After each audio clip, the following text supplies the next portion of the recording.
All right, yo, what's going on, guys? Psychopoko here, bringing you another Genshin Impact video. We have the 1.2 is live. We're about to start the stream here for the live stream. Let's see if it's good.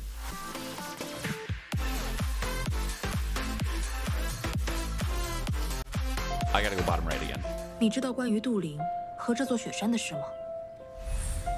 雪山上的积雪终年不化，是一件非常奇妙的事。手中这把剑的材料里，应该就有杜陵的踪影。 既然如此，除了你帮忙的。Oh shit！ 全员准备战斗。你能接受这种温度？A cryo season mage! Oh shit! Yeah! Let's go! Oh dude, that ruin guard looks fucking fire! Oh, we got Albedo. Oh! Yo, this be looking spicy. Yo, his animations are sick. Is Geo? I had no idea. 风雪的缩影。 Yeah, you looking cool. I like it. I like it. What is that? Is that like a new Regis fight or is that like a boss? 安逸的氛围。不久前来附近写生。 我有个新发现。从这里向前，有一处较为特殊的土地。世界的真相究竟是什么？ Sucrose's backstory, I'm guessing. New spear, I saw it. Is that the Karuni Iris thing that they teased? Oh shit! Look at that. There's new weapons too.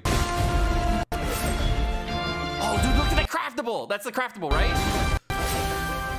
Oh my god, these weapons look sick.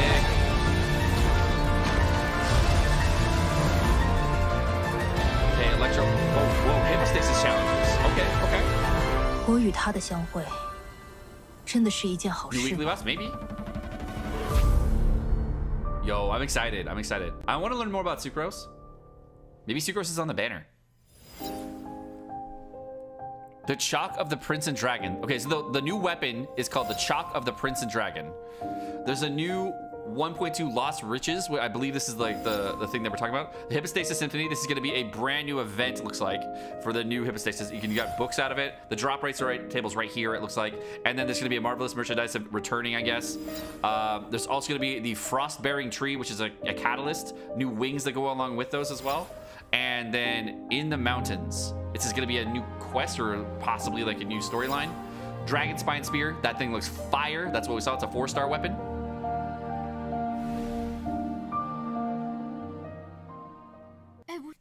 So there's also 3 new codes that have been available. There's get some QQ motherfucker.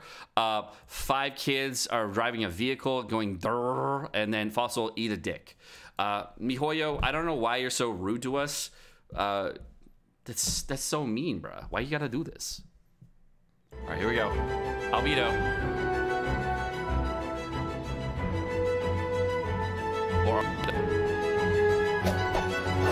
Sword character.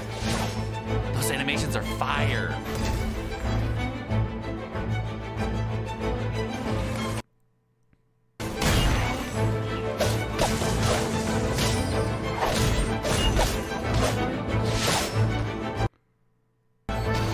So wait, we saw the miniature, right?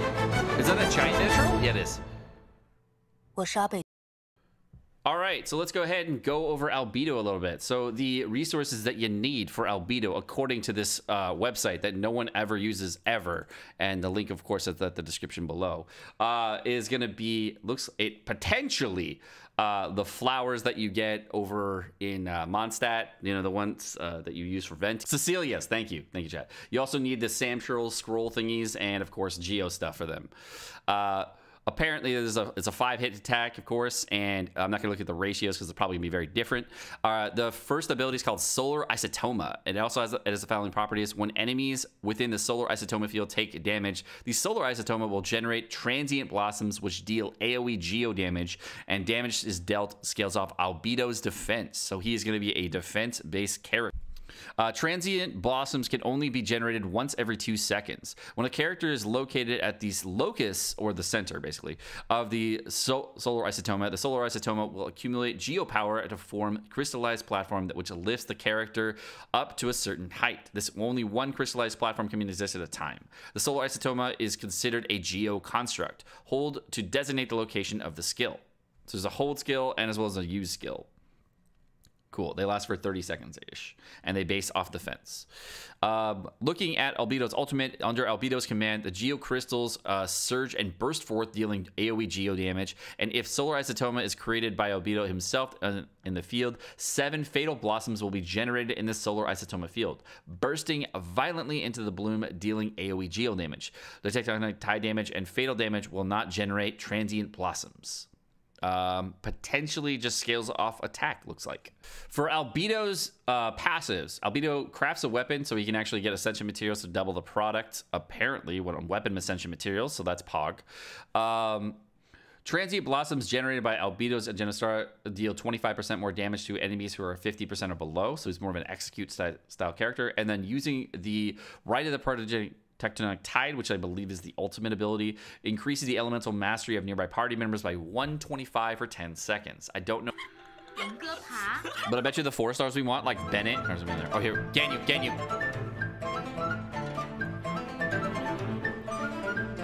What we care about.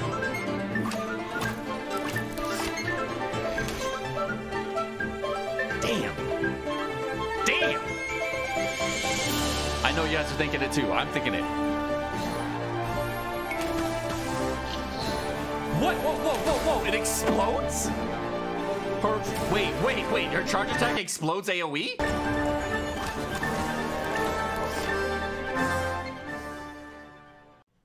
Now, Ganyu is going to take Ascension materials, which are looking like they're going to be the Kishin flowers that you get out of Leeway, and, of course, the Wapple flower nectars. With Ganyu, she's going to have a 6-hit normal attack basis, and he's going to have a charge attack. It's going to have 2 levels of charge attack that you saw in this video. The first one's going to be fires off an icy arrow that deals cryo damage, and the second one's going to fire off a frost flake arrow that deals cryo damage. Frost flake arrow blooms after hitting a target, dealing AoE cryo damage. That's what you saw in the current AoE. Now, the first thing that you got to know about her is that she's going to have an E ability that's going to be leaving the area, leaving a single ice locus behind. Ganyu dashes backward, shutting all impurity and dealing AoE cryo damage. The ice lotus is going to continuously taunt enemies, surrounding enemies, and attract them to it. It's kind of similar to Mona E, my guess is. And of course, endurance scales off of Ganyu's HP, so it looks like it actually does have a fixed HP value, very similar to the way Amber works. Now, what I'm hoping here is that it actually triggers a little bit faster than Amber's E. Unfortunately, with Amber's E for a taunt, there's like a second delay between when you throw out the Battle Bunny and when it actually starts taunting, so I'm just hoping that Ganyu's actually will taunt more immediately, kind of similar to the way Mona works. Now, the blooms profusely when destroyed, and once the duration ends, dealing AoE cryo damage. So if enemies blow it up, it will do damage very, very similar to the way Amber works. Okay, the ultimate ability is going to be coalesces an atmospheric frost to summon Sacred Cryopetal that exercises evil. During the ability's duration, the Sacred Cryopetal will continuously rain down shards of ice, striking enemies within an AoE and dealing cryo damage. Ganyu can bring down the sweet rains as a matter of course, but against demons and heretics, they become a bit bitter, freezing snow. Okay. The books they need for Ganyu, of course, are the same books, which are going to be the Philosophies of Diligence, the Diligence books. So the same books, of course, as Chungyang, Zhangling, and looks like potentially the next character after that, which, you know, no one knows about. I don't know if this is going to trigger to the rest of your party or just nearby party members. It's actually unclear. Ganyu's passives. All right, Ganyu's first passive is going to refund 15% of the ores used when crafting for prototypes for bows, kind of similar to the way the Luke does it. Next up, we can have Frostflake Arrow. The crit rate of subsequent Frostflake arrows have their resulting bloom effects is increased by 20% for 5 seconds. So, after you use your first Frostflake arrow, the subsequent ones do more damage, looks like, potentially.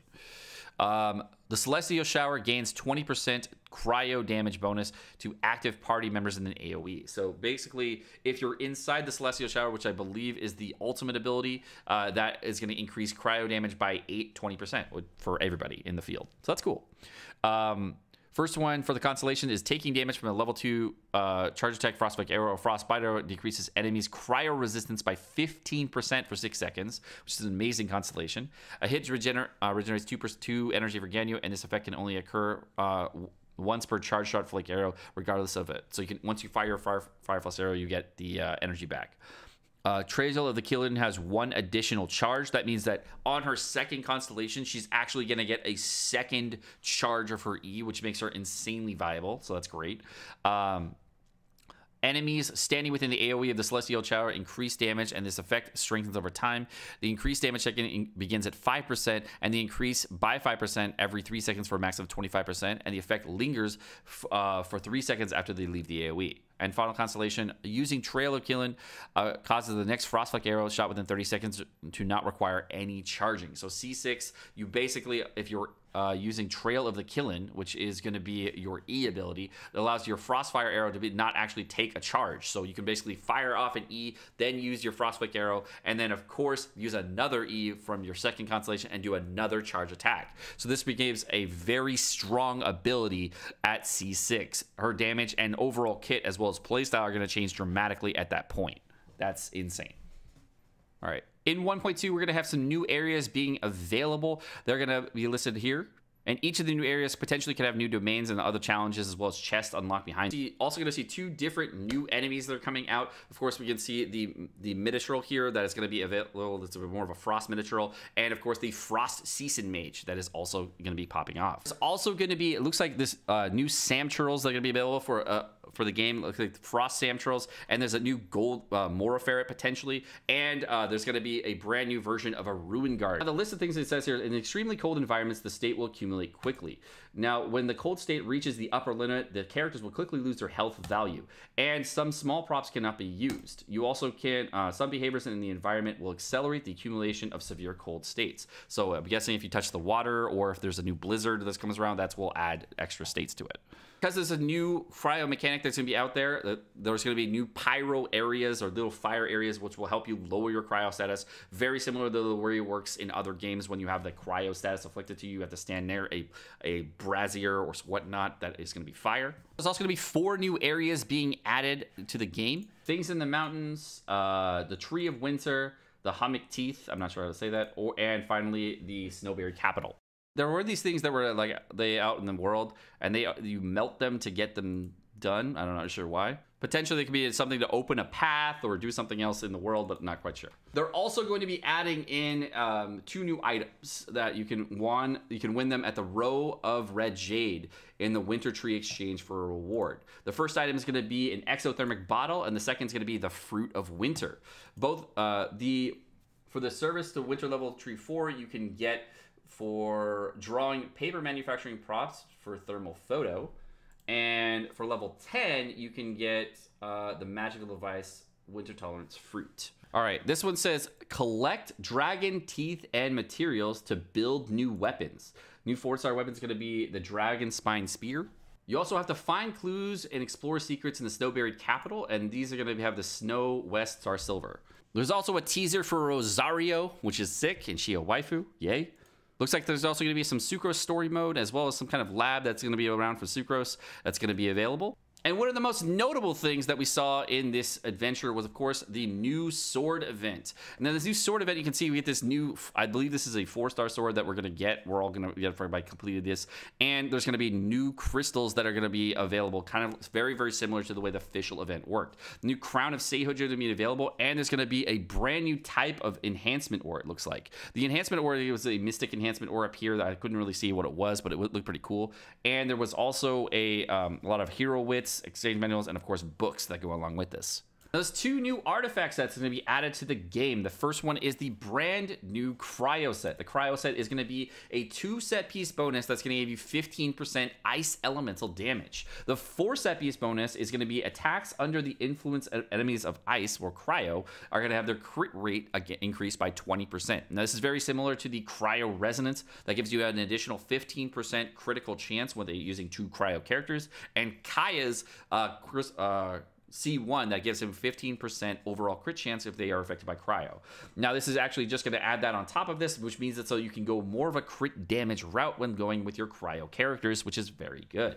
Now, looking at the next set piece bonus, if the enemy is in a frozen state, the crit rate is actually increased by an additional 20%, giving you a total of 40% additional crit chance against any frozen enemies, which means using a Hydro character as well as a Cryo Terror together with this set is going to be a very big PogChamp, because now that it allows you to get frozen enemies, give you almost guaranteed crit chance depending on what your artifact set can be.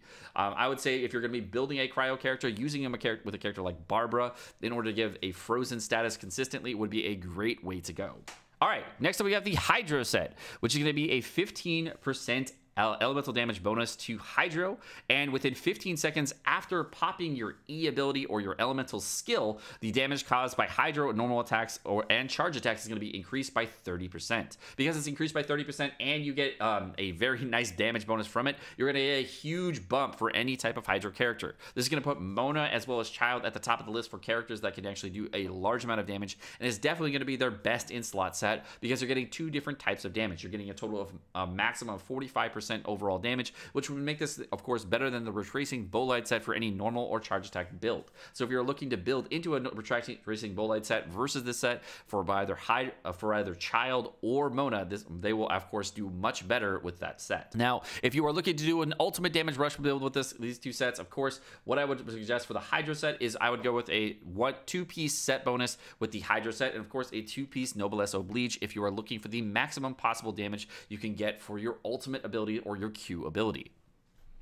There are also going to be brand new events that are going to be added to the game. Let's say do a... All right, so there's going to be new challenges and mini games being added. The challenges, of course, are going to be the non-intersecting poems. There's going to be these new hypostasis that we're going to fight. There's going to be a secret treasure is lost, which is kind of a treasure map finding event. And finally, we're going to have the 100 goods, odd goods, going to be back. So we get of course, the free rewards from that dude we have to find again. Oh, the geohypostasis is different too. Look at this. You have to use like... It's a totally different fight. That's cool. They reworked it?